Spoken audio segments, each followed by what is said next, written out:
নমস্কার বন্ধুরা, তুলিস ওয়ার্ল্ডের আরও একটি নতুন ভিডিওতে তোমাদের সবাইকে স্বাগত। আশা করি তোমরা সবাই খুব ভালো আছো। ঈশ্বরের আশীর্বাদে আমিও খুব ভালো আছি।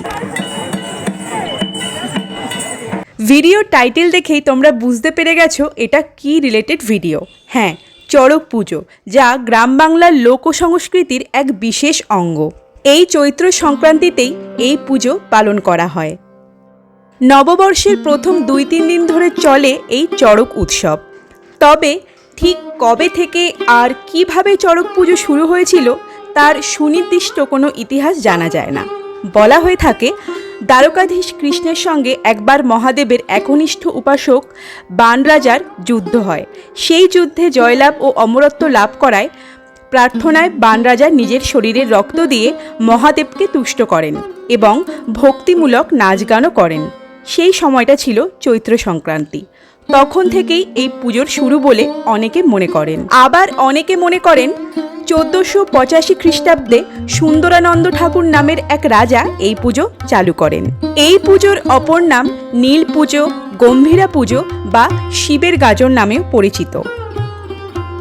পুজোর ঠিক আগের দিন যে গাছটিতে ঘোরানো হয়, অর্থাৎ একজন মানুষকে ঘোরানো হয়, সেই চড়ক গাছটিকেই ধুয়ে মুছে পরিষ্কার করা হয়।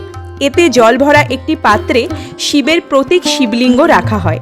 এটি পূজারীদের কাছে বুড়ো শিব নামে কথিত হয়।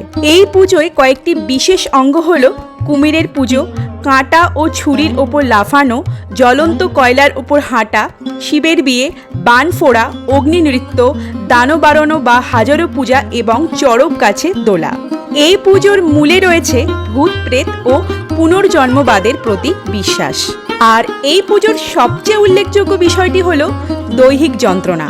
শারীরিক কষ্টকে চড়ক পুজোর এক বিশেষ অঙ্গ বলে মনে করা হয়। এরপরেই তোমরা দেখতে পাবে এক মানুষের পিঠে লোহার হুড়কা দিয়ে চাকার সঙ্গে বেঁধে দ্রুত বেগে ঘোরানো হচ্ছে। ভিডিওতে দেখতে পাচ্ছ একটি মানুষের পিঠে লোহার শলাকা তার শরীরে ফুঁড়ে দেওয়া হচ্ছে। এসব নিতান্তই কুসংস্কার। সেই ভেবে 1865 খ্রিস্টাব্দে ব্রিটিশ সরকার আইন করে এই উৎসব বন্ধ করে দিয়েছিল। তবে গ্রাম বাংলার যেসব অঞ্চল মূলত কৃষি প্রধান, সেখানে এই চড়ক পুজো এখনও পালিত হয়ে আসছে। এখানে দেখতে পাচ্ছ পিঠের দুদিকের চামড়া ভেদ করে পিঠে একটি লোহার শিক গেঁথে দেওয়া হচ্ছে। এরপর ওই চড়ক গাছটি চড়কতলায় স্থাপিত করে তার মাথায় আরেকটি কাঠ মাঝখানে ছিদ্র করে স্থাপন করা হবে, যাতে চড়ক গাছটা কেন্দ্র করে ওই কাঠের খণ্ডটি শূন্যে বৃত্তাকারে ঘুরতে পারে। এর এক প্রান্তের ঝোলানো দড়িতে একজন সন্ন্যাসী কোমরে গামছা বা কাপড় বেঁধে ঝুলে থাকেন, অপর প্রান্তে কাষ্ঠখণ্ডটিকে চক্রাকারে চরকির মতো ঘোরানো হয়। এই প্রক্রিয়াটিকেই বলে বর্ষি সন্ন্যাস বা চড়ক। চড়ক পুজোকে ঘিরে এই উৎসব উপভোগে ধর্ম বর্ণ নির্বিশেষে অগণিত শিশু ও নারী পুরুষের সমাগম ঘটে।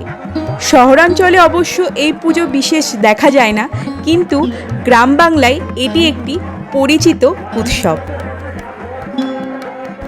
এবার এই সন্ন্যাসীকে দড়ি দিয়ে বাঁশের এক প্রান্তে বাঁধা হচ্ছে, আর বাঁধা হয়ে যাওয়ার পরই ঘোরানো হবে চড়ক গাছটিকে। আর যখন খুব দ্রুত বেগে ঘুরবে, তখন এই সন্ন্যাসীটি বাতাসা, ওই গামছায় বাঁধা থাকে, সেই বাতাসা ভক্তদের মধ্যে ছড়িয়ে দেবেন। আর সেই বাতাসা কুড়ানোর যে কি আনন্দ, সেটা একমাত্র যে ওখানে উপস্থিত থাকে বা যারা এরকম দেখেছে তারাই জানে। কারা কারা এরকম বাতাসা কুড়াতে ভালোবাসো তারা অবশ্যই কমেন্ট করে জানিও। আমার তো খুব ভালো লাগে। আমি যখনই এখানে যাই বা এই চড়ক পুজো দেখি, আমি অবশ্যই বাতাসা কুড়াই আর সেই বাতাসা প্রসাদ রূপে গ্রহণ করি। আপাত দৃষ্টিতে এটিকে কুসংস্কার মনে হলেও আজও গ্রাম বাংলার বুকে ঘরে ঘরে এটিকে পুজোর অংশ হিসেবেই মনে করা হয়।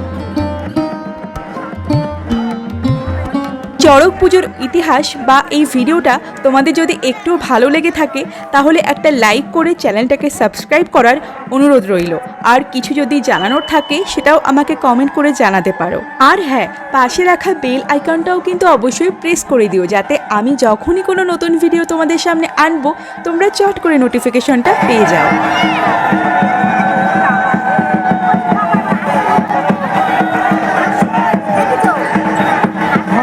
পরে